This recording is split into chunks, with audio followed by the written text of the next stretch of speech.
검찰이 지난 14일 이 고발 사주 의혹 사건을 서울중앙지검 공공형사 1부에 배당하고 본격 수사에 착수했습니다. 앞서 열린민주당 최강욱 대표가 고소장을 낸 지 만 하루 만입니다. 최 의원의 발언 들어보시겠습니다.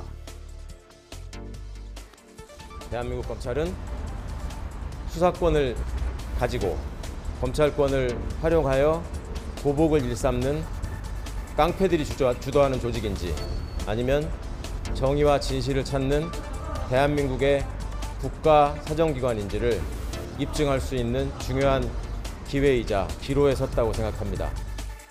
검찰의 이례적인 신속한 수사 착수는 최 의원 말처럼 검찰 조직 차원의 정치 개입이 의심되는 상황을 스스로 해결하겠다는 김오수 검찰총장의 결자 해지 의지가 반영됐다는 평가도 나오는데요. 고발 사주 의혹, 검찰이 범여권 인사들에 대한 고발장을 직접 만들어 야당에 전달했다는 의혹이죠. 중앙지검까지 본격 수사에 나서면서 가장 앞서 강제 수사에 돌입한 공수처, 또 관련 고소고발건을 접수한 경찰까지 대한민국 수사기관들의 동시다발 수사가 현실이 됐습니다.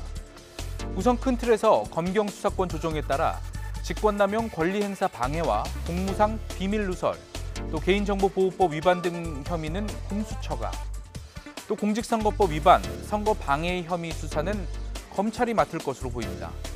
두 기관이 긴밀하게 협조하기로 한 만큼 공조수사로 시너지를 낼 수도 있다는 전망이 나옵니다. 공수처는 지난 10일 압수수색을 통해서 고발장 등 문건 전달자로 지목된 손준성 검사와 국민의힘 김웅 의원 관련 자료들을 확보했죠. 여기에 진상 조사 중인 대검은 수사정보정책관실 PC와 또 고발장에 첨부된 판결문, 열람 기록 등을 공수처에 제공할 수도 있습니다. 박범계 법무부 장관도 오늘 출근길에 유기적 협력을 통한 신속한 진상규명 필요성을 강조하면서 이 중복과 혼선 여부는 걱정하지 않아도 된다고 밝혔습니다. 의혹의 핵심 인물인 손준성 검사는 모처럼 대구고검 출근길 모습이 포착됐습니다. 고발장 작성 여부를 묻는 기자들의 질문에는 답하지 않은 채 구내를 걷는 동안 눈을 감거나 고개를 숙이는 등 상념에 잠긴 듯한 모습을 보이기도 했습니다. 자신이 고발장을 쓴 적도 또 전달한 적도 없다며 의혹을 강하게 부인하면서도 공수처에 압수당한 휴대전화 비밀번호는 제공하지 않고 있습니다.